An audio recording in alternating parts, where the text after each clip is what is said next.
Hello friends, welcome to my channel UP PCS with Chauhan. तो दोस्तों, हम यहाँ पे कर रहे हैं समसामयिक घटना चक्र 2021 की भारत दृष्टि। ठीक है, इसमें आज हम करेंगे चैप्टर नंबर 28 जो कि है युवा मामले और खेल। तो गाइस यहाँ पे देखिए, अब हम क्या करते हैं, सबसे पहले देख लेते हैं सिलेबस। ठीक है गाइस, देखिए जो सिलेबस है हमारा, वो हम चैप्टर नंबर 1 से स्टार्ट हमने किया है। चैप्टर नंबर 2, 3 से लेकर हमने पूरा का पूरा एक भी चैप्टर हमने यहाँ पे स्किप नहीं किए हैं। और उसके बाद हम पहुंच गए चैप्टर नंबर 28 पे। तो गाइज इसके बाद जो है एक और चैप्टर बचेगा हमारा, चैप्टर नंबर 29। तो गाइज जिसे भी वीडियो पसंद आती है वीडियो को करिएगा लाइक। अभी तक चैनल को सब्सक्राइब नहीं किया है तो गाइज चैनल को सब्सक्राइब कर लीजिएगा। एक और चीज़ है गाइज, घटना चक्र की ही एक बुक है जो कि है दृष्टि। तो दृष्टि 2021 जो है हम उसको स्टार्ट कर चुके हैं। 10 से 15 दिन का हमारा हिसाब किताब है, नहीं सॉरी 10, 11 या 12 दिन में हम इस बुक को क्या कर देंगे, कंप्लीट कर देंगे। तो गाइज अगर आप यूपी पीसीएस में इंटरेस्टेड हैं या बिहार पीसीएस या एसआई किसी का भी एग्जाम दे रहे हैं तो उसके लिए जो दृष्टि आपकी 2021 है वो बहुत ही इंपॉर्टेंट है, जिसमें जो है करंट अफेयर्स की बुक है 2020 से स्टार्ट होती है और सितंबर 2021 तक ये चलती है, यानी कि पिछले एक साल का पूरा इसमें करंट अफेयर है। तो गाइज अगर आप इंटरेस्टेड हैं तो प्लीज़ आप क्या करिएगा, चैनल को सब्सक्राइब करिएगा। तो ये रही वो बुक गाइज, हमने अभी आज हमारा दूसरा दिन है इसको करने का। चलिए अब क्या करते हैं, इसे छोड़ते हैं, हम अपना जो है हिसाब किताब उसको करते हैं ख़त्म फटाफट जल्दी। 2 दिन का और काम है, आज का और कल का, और ये हो जाएगी ख़त्म। फिर हम कुछ नया स्टार्ट करते हैं गाइज। चलिए यहाँ पे देखिए क्या लिखा है, भारत दुनिया में सबसे अधिक युवा आबादी वाला देश है। यहाँ लगभग 65% जो जनसंख्या है 35 वर्ष या उससे कम लोग, मतलब कम उम्र की है। तो देश की आबादी जो है 27.5% जो है 15 से लेकर 29 वर्ष के आयु वर्ग में है। ठीक है, कितनी परसेंट, 27.5%। और 65% से कम कितने हैं, 35 वर्ष के हैं। ठीक है, अब लिखा है कि राष्ट्रीय युवा नीति। तो राष्ट्रीय युवा नीति 2016 को फरवरी 2014 में लागू किया गया था। तो इसके राष्ट्रीय युवा नीति 2003 के स्थान पर लाए गए थे। ठीक है, अब लिखा है 2014 की नीति को सभी संबद्ध पक्षों के लिए क्या है, विस्तृत विचार विमर्श के बाद अंतिम रूप दिया गया और इस नीति में 15 से लेकर 29 वर्ष के व्यक्तियों को युवा के रूप में जो है परिभाषित किया गया। तो युवा आप किसे कहेंगे, 15 से 29 वर्ष के लोगों को। ठीक है, तो अब इसमें लिखा है राष्ट्रीय युवा सशक्तिकरण कार्यक्रम की बात करें तो यहाँ लिखा है नेहरू युवा केंद्र संगठन। तो इस यहाँ पे है नेहरू युवा केंद्र संगठन की स्थापना 1972 में की गई और दुनिया की सबसे बड़े युवा संगठनों में शामिल है। तो इस कार्यक्रम के उद्देश्य युवाओं के व्यक्तित्व को क्या निखारना, उसमें नेतृत्व के गुण का विकास करना और उन्हें राष्ट्रीय निर्माण की गतिविधियों में लगाना है। फिर लिखा है राष्ट्रीय युवा कोर। तो राष्ट्रीय युवा कोर योजना जो है आपके 2010-11 में शुरू होती है और इसे राष्ट्रीय युवा केंद्र संस्थान के माध्यम से लागू किया जाता है। और इस योजना के तहत क्या है, 18 से 25 वर्ष के युवाओं को स्वयं सेवक के रूप में जो है अधिकतम 2 वर्ष के लिए राष्ट्र निर्माण कार्य में लगाया जाता है। ठीक है, आगे बढ़ते हैं हम लोग। चलिए इसमें और पॉइंट्स जो है उसको भी देख लेते हैं। तो यहाँ लिखा है कि इसके लिए न्यूनतम शैक्षणिक योग्यता जो है क्या होनी चाहिए, वो 10th पास होना चाहिए है और इन्हें प्रारंभ में प्रतिमाह जो है 2,500 रुपये मानदेय दिया जाएगा और जिसे बढ़ाकर 5,000 रुपये प्रतिमाह कर दिया जाएगा। और इसका चयन एक चयन समिति करती है और इसका प्रमुख संबंध क्या है, जिला कलेक्टर और उपायुक्त तो होता है। ठीक है, तो आगे बढ़ते हैं। इसमें लिखा है राष्ट्रीय युवा और किशोर कार्यक्रम। तो इसमें लिखा है जो ये कार्यक्रम है 2008 में लागू हुआ है। इसके अंतर्गत युवा और किशोरों के विकास से संबंधित कार्यकलापों के लिए सरकारी और गैर सरकारी संगठन को वित्तीय सहायता दी जाती है। ठीक है, तो कैसे अभी हम जो पीछे छोड़ के आए ना उसको भी एक बार हम देख लेते हैं क्या लिखा है। तो यहाँ लिखा है राष्ट्रीय खेल पुरस्कार की बात करते हैं यहाँ पे। तो वर्ष 2020 का प्रतिष्ठित राजीव गांधी खेल रत्न पुरस्कार किसको, रोहित शर्मा क्रिकेट के लिए। फिर आपका है मरियप्पन थंगावेल्लू आपका पैरा एथलीट्स ऊंची कूद के लिए। फिर है मनिका बत्रा आपका टेबल टेनिस के लिए, विनेश फोगाट कुश्ती के लिए, रानी रामपाल आपकी हॉकी के लिए, इनको प्रदान किया गया है। फिर लिखा है आपका द्रोणाचार्य पुरस्कार 2020। ठीक है, जीवन पर्यंत श्रेणी धर्मेंद्र तिवारी तीरंदाजी, पुरुषोत्तम राय एथलेटिक्स, और फिर है शिव सिंह मुक्केबाजी, रोमेश पठानिया हॉकी के लिए, कृष्ण कुमार हुड्डा आपका कबड्डी के लिए, आपका विजय भालचंद्र मुनीश्वर आपका पैरा पावर लिफ्टिंग के लिए, नरेश कुमार टेनिस के लिए, ओम प्रकाश दहिया कुश्ती। और फिर है आपका नियमित श्रेणी में अगर हम देखें तो लिखा है ज्यूड फेलिक्स सोबास्टियन हॉकी के लिए, आपका योगेश मालवीय मलखम्ब, और जसपाल राणा आपका निशानेबाजी के लिए, कुलदीप कुमार हांडू जो है आपके वुशु के लिए, और फिर है गौरव खन्ना आपके पैरा बैडमिंटन के लिए। फिर आपके है गाइस अर्जुन पुरस्कार। तो गाइस यहाँ पे एक बार मैं इस इमेज को थोड़ा सा बड़ा करती हूँ और आप लोग जो है एक बार इसको खुद से देख लीजिए, क्योंकि मुझे भी सिर्फ पढ़ना ही होगा, और आप लोग इसे एक बार खुद से देख लीजिए। चलिए, उसके बाद इसमें एक नाम लिखा है ध्यानचंद्र पुरस्कार। तो दोस्तों इसको भी मैं थोड़ा सा जूम करके आप लोग एक बार इसको भी देख लीजिए कौन से नंबर पे कौन आते हैं, ठीक है। तो ये में पढ़ने से कोई फ़ायदा नहीं है, खाली वीडियो क्या होगी, बड़ी होगी। फिर मौलाना अब्दुल कलाम ट्रॉफी में देख लीजिए, और फिर आपका है राष्ट्रीय खेल प्रोत्साहन पुरस्कार में, ठीक है। तो आप इसमें भी देख सकते हैं, सारे आप देख लीजिए दोस्तों। चलिए, तो अब हम क्या करते हैं, नेक्स्ट पेज पे आ जाते हैं हम लोग। नेक्स्ट टॉपिक इस मतलब है इसमें क्या है, राष्ट्रीय सेवा योजना। तो राष्ट्रीय सेवा योजना बस 1969 में क्या है शुरू की गई थी। इसका प्रमुख उद्देश्य क्या है, स्वैच्छिक समाज सेवा के जरिए युवा विद्यार्थियों के व्यक्तित्व और चरित्र का निर्माण करना है। तो इस योजना का लक्ष्य क्या है, सेवा के माध्यम से शिक्षा। तो योजना का सिद्धांत क्या है, महात्मा गांधी के आदर्शों पर आधारित है, और इसका आदर्श वाक्य क्या है, मैं नहीं बल्कि आप हैं। इसके स्वयंसेवक और अपने से अधिक समुदाय को अहमियत देते हैं, ठीक है। तो इसमें लिखा है राजीव गांधी राष्ट्रीय युवा विकास संस्थान। तो गैस ये जो है आपका श्रीपेरम्बटूर तमिलनाडु युवा मामले और खेल मंत्रालय के अधीन एक राष्ट्रीय महत्व का क्या है संस्थान है। इसकी स्थापना समिति पंजीकरण कानून 1975 के तहत 1993 में हुई थी, और तत्कालीन मानव संसाधन विकास मंत्रालय ने 2008 में इसे क्या है डे नोवो श्रेणी के अंतर्गत डीम्ड यूनिवर्सिटी यानी कि डीम्ड विश्वविद्यालय के समकक्ष का दर्जा दिया। फिर आपका है राष्ट्रीय खेल नीति 2001 के प्रमुख रूप से खेल में विशिष्टता को प्रोत्साहन देती है और इसे क्या है व्यापक बनाती है। तो इस नीति की प्रमुख बातें इस प्रकार हैं, क्या खेलकूद के आधार पर व्यापक करना और विशिष्टता हासिल करना, फिर बुनियादी ढांचे का उन्नयन और विकास, फिर राष्ट्रीय खेल परिसंघों और अन्य उचित निकायों को समर्थन और सहयोग हो गया, फिर है खेलों में वैज्ञानिक और कोचिंग समर्थन को मजबूत करना, फिर खेलों को बढ़ावा देने के लिए प्रोत्साहन, फिर महिला और अनुसूचित जाति और ग्रामीण युवाओं की भागीदारी को बढ़ाना, फिर खेलों के प्रचार प्रसार और कॉर्पोरेट क्षेत्रों को शामिल करना, फिर आम जनता में खेलों के प्रति रुचि बढ़ाना। चलिए नेक्स्ट इसमें लिखा है राष्ट्रीय खेल विश्वविद्यालय। तो उत्तर पूर्वी राज्यों और विशेष रूप से मणिपुर के खिलाड़ियों की प्रतिभा और योगदान को एक पहचान देने हेतु भारत सरकार ने मणिपुर में एक क्या है राष्ट्रीय खेल विश्वविद्यालय की स्थापना की।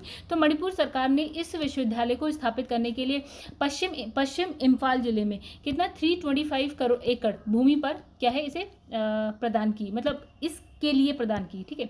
तो और देखते हैं इसमें कोई पॉइंट है, नहीं है। चलिए आइए यहाँ पे क्या लिखा है, इसमें लिखा है दशक के ICC अवार्ड्स। तो इसमें लिखा है दशक के सर्वश्रेष्ठ खिलाड़ी कौन है, सर गारफील्ड सोवर्स ट्रॉफी, ठीक है, विराट कोहली जो कि भारत से हैं। फिर लिखा है दशक के सर्वश्रेष्ठ महिला खिलाड़ी, लिखा है राचेल हेहोय फ्लिंट अवार्ड, तो एलिसे पेरी ऑस्ट्रेलिया। और फिर दशक के सर्वश्रेष्ठ टेस्ट खिलाड़ी की बात करें तो स्टीव स्मिथ ऑस्ट्रेलिया से हैं।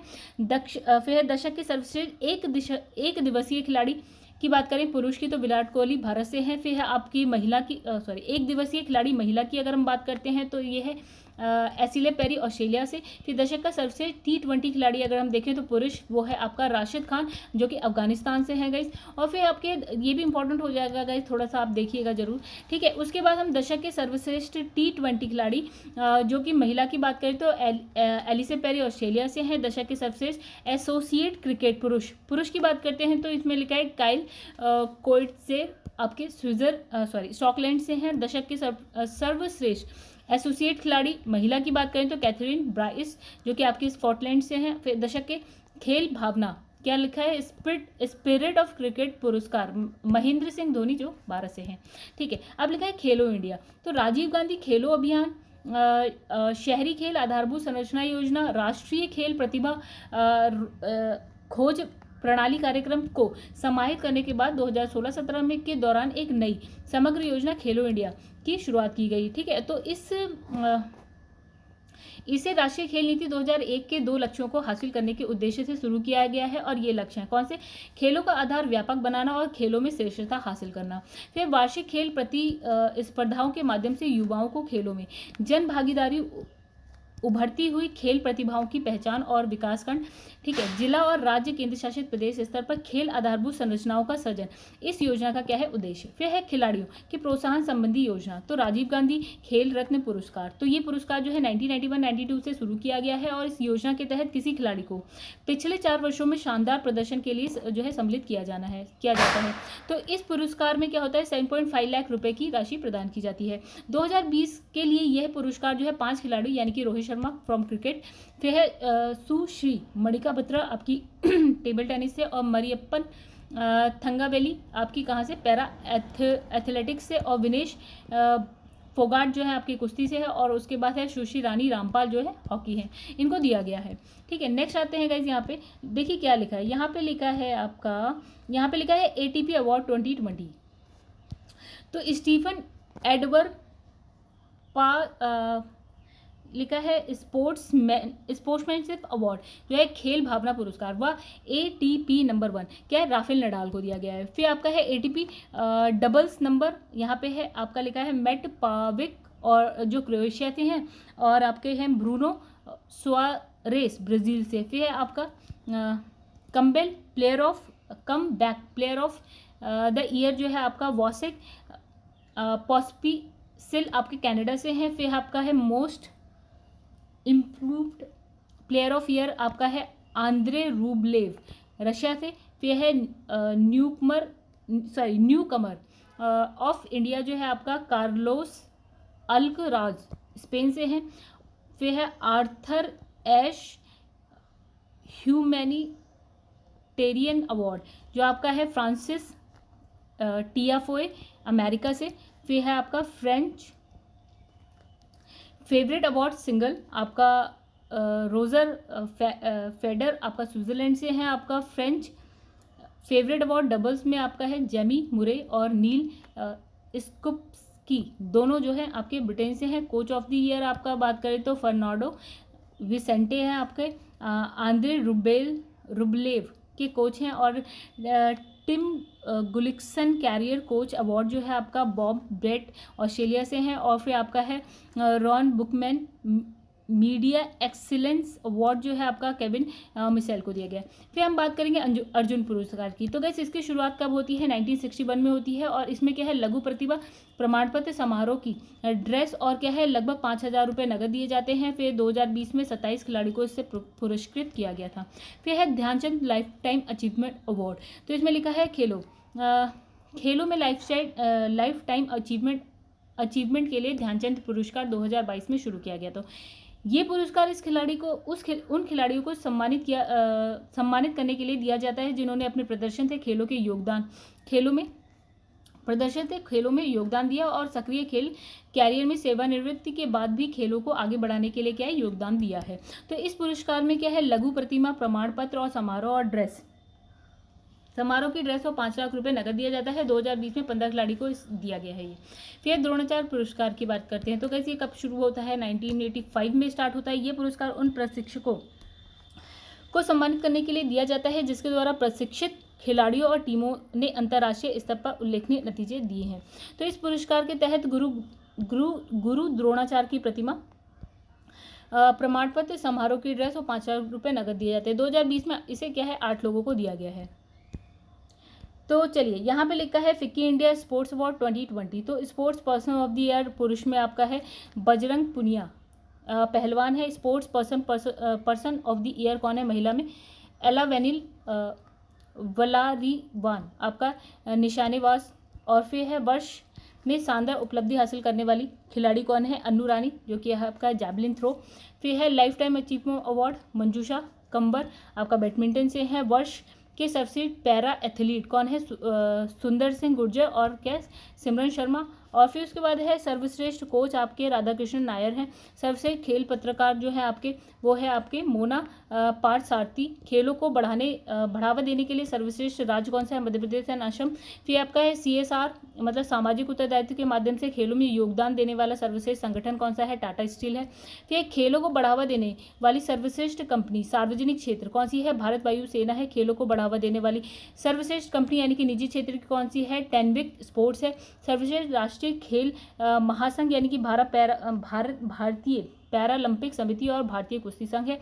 फिर खेलों को बढ़ावा देने वाले सर्वश्रेष्ठ एनजीओ की अगर बात करें तो मैनिक बस इंडिया संस्थान और पुलेला गोपीचंद बैडमिंटन संस्थान है। खेलों को बढ़ावा देने वाले सर्वश्रेष्ठ शैक्षणिक संस्थान विश्वविद्यालय की अगर बात करें तो Manav Rachna international institute of research and studies. फिर खेलों को बढ़ावा देने वाले सर्वश्रेष्ठ शैक्षणिक संस्थान यानी स्कूल की बात करते हैं तो स्पोर्ट्स स्कूल है गाइस इसमें। फिर लिखा है मौलाना अब्दुल कलाम आज़ाद ट्रॉफी की अगर बात करते हो गाइस इसकी शुरुआत कब होती है 1956-57 में होती है। और लिखा है अंतर विश्वविद्यालय प्रतियोगिता में सर्वश्रेष्ठ प्रदर्शन करने वाले विश्वविद्यालयों को मौलाना अब्दुल कलाम आज़ाद ट्रॉफी प्रदान की जाती है। वर्ष 2020 में ये ट्रॉफी जो है पंजाब विश्वविद्यालय को ने जीती। ठीक है, अब इसमें लिखा है राष्ट्रीय खेल प्रोत्साहन पुरस्कार। तो खिलाड़ियों और प्रशिक्षकों के अलावा खेलों के विकास में योगदान देने वाली इकाइयों को सरकार ने 2009 से राष्ट्रीय खेल प्रोत्साहन पुरस्कार देना शुरू किया है। तो ये इसमें क्या है 4 श्रेणियां हैं।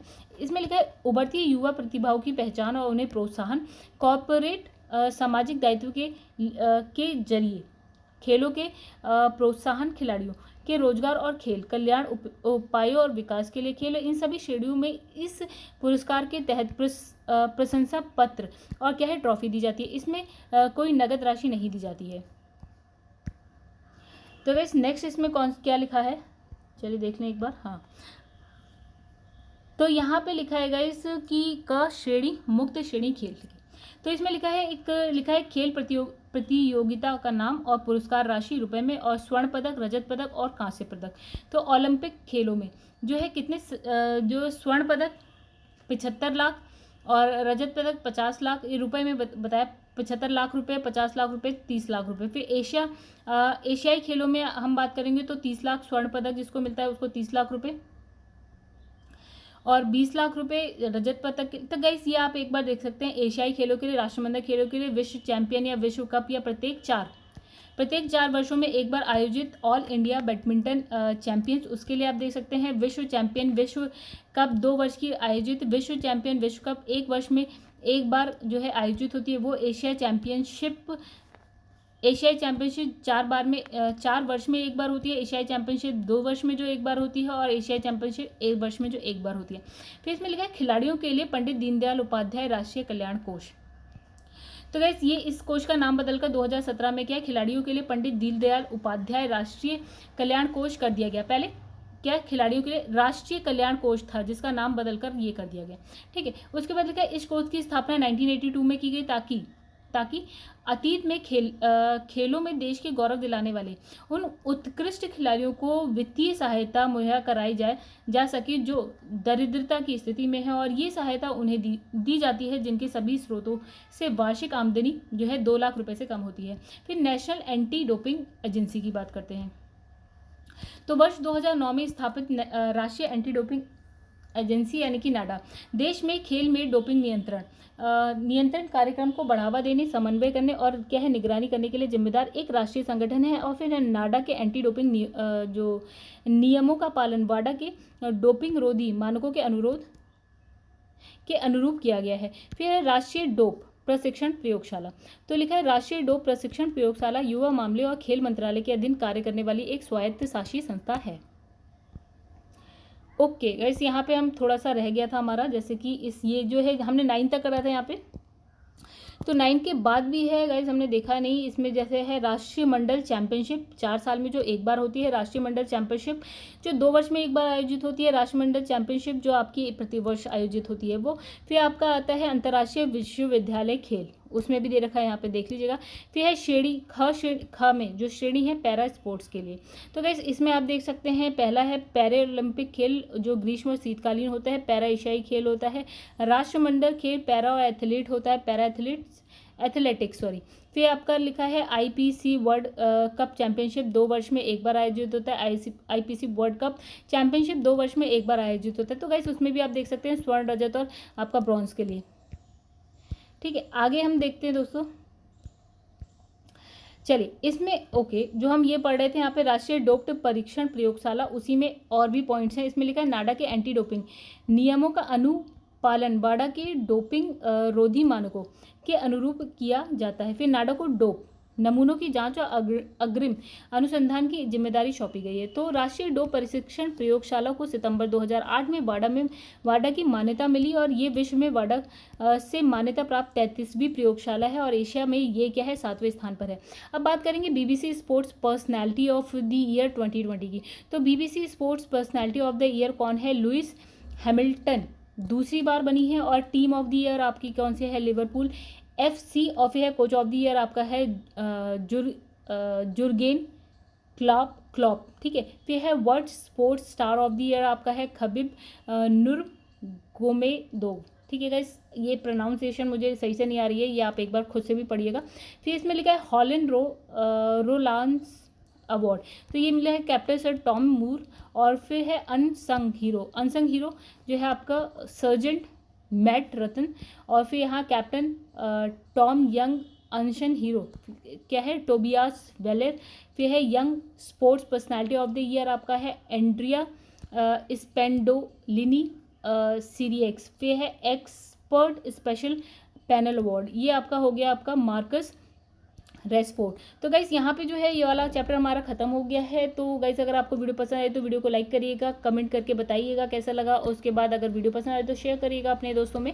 और जिसने भी चैनल को अभी तक सब्सक्राइब ना किया होगा इस बुक के लिए कर लीजिए, नहीं तो आप दूसरी अगर पढ़ना चाहते हैं घटनाचक्र दृष्टि 2021 तो उसके लिए आप कर सकते हैं गाइस। मेरे चैनल का नाम है #UPPCS चाहन फॉर ऑल गवर्नमेंट एग्जाम। तो गाइस यहाँ पे इस वीडियो को करते हैं खत्म। अब बस हमारी क्या है एक चैप्टर और बचता है, वो भी कर लेंगे और ये बुक हो जाएगी पूरी की पूरी खत्म। तो गाइस ये रहा आपका चैप्टर नंबर 29 जो कि है संविधान संशोधन अधिनियम 2003 से जो आपका ये पेज नंबर है कुछ 3 4 5 6 7 8 तो कुछ 5-6 पेजेस का है। इसको हम कल मतलब नेक्स्ट वीडियो में कंप्लीट कर लेंगे। चलिए दोस्तों, तब तक के लिए धन्यवाद।